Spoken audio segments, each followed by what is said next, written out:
Hello guys, welcome back to my YouTube channel. അപ്പോൾ ഞാൻ ഇന്ന് വന്നിട്ടുള്ള ഒരു ഡസ്റ്റ്ബിൻ ഉണ്ടാക്കാനാണ്. അപ്പോൾ ഇതാണ് ഗൈസ് എൻ്റെ പഴയ ഡസ്റ്റ്ബിൻ്റെ ലുക്ക്. അപ്പോൾ നമുക്ക് ഇത് മാറ്റിയിട്ട് പുതിയൊരു അടിപൊളി ഡസ്റ്റ്ബിൻ ഉണ്ടാക്കാം. ഇതുപോലത്തെ ഒരു ക്യൂട്ടായിട്ടുള്ള ഡസ്റ്റ്ബിൻ ഉണ്ടാക്കാം. നമുക്ക് എങ്ങനെ ഉണ്ടാക്കാമെന്ന് കാണാം.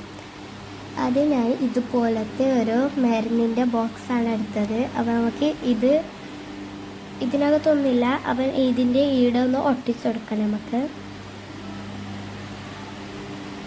അങ്ങനെ ഇത് ഒട്ടിച്ചെടുത്തിട്ടുണ്ട്.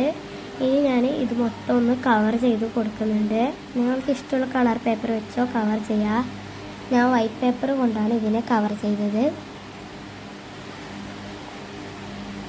നിങ്ങൾക്ക് ഇതിൽ വേണമെങ്കിൽ എങ്ങനെ വേണമെങ്കിലും ഡിസൈൻ ചെയ്യാം. അപ്പം ഞാൻ കുറേ ഡിസൈനൊന്നും ചെയ്യുന്നില്ല. ഞാൻ ജസ്റ്റ് ഒന്ന് ഒരു ക്യൂട്ടായിട്ട് കുറച്ച് ഡിസൈൻ ചെയ്യുന്നു, അത്രയേ ഉള്ളൂ. അപ്പോൾ ഞാൻ ഈ ഒരു അവക്കാഡോ ആണ് ഇവിടെ ഒട്ടിച്ച് കൊടുക്കുന്നത്. ഇവിടെ ആയിട്ട് കുറച്ച് താഴ്ത്തി വേണമെങ്കിൽ നിങ്ങൾക്ക് ഒട്ടിക്കാം. ഞാൻ ഇവിടെയാണ് ഈ ഒരു അവക്കാഡോ ഒട്ടിക്കുന്നത്. നമുക്കൊന്ന് ഒട്ടിച്ചിട്ട് വരാം.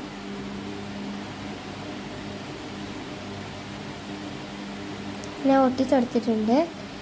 ഇനി നമുക്ക് ഇതുപോലെ ഒന്ന് കട്ട് ചെയ്യണം. ആ ഒരു രീതിക്ക് ഇത്ര സർക്കിളിൽ കട്ട് ചെയ്യാം. മൊത്തത്തിലായിട്ട് കട്ട് ചെയ്യേണ്ട ആവശ്യമില്ല, കുറച്ച് കട്ട് ചെയ്താൽ മതി. ഞാൻ കട്ട് ചെയ്തിട്ടുണ്ട്. എനിക്ക് കറക്റ്റായിട്ടൊന്നും പറ്റിയില്ല. ഇനി കുറച്ച് എന്തൊക്കെയോ സംഭവിച്ചിട്ടുണ്ട്. നിങ്ങൾ കഴിയുന്ന പോലെ നേരെ കട്ട് ചെയ്യാൻ നോക്കുക. അപ്പോൾ ഇതാണ് എൻ്റെ ഡസ്റ്റ്ബിനിൻ്റെ ഫൈനൽ ലുക്ക്. ഞാൻ കുറച്ച് സ്റ്റാറൊക്കെ ഒട്ടിച്ചെടുത്തിട്ടുണ്ട് കേട്ടോ.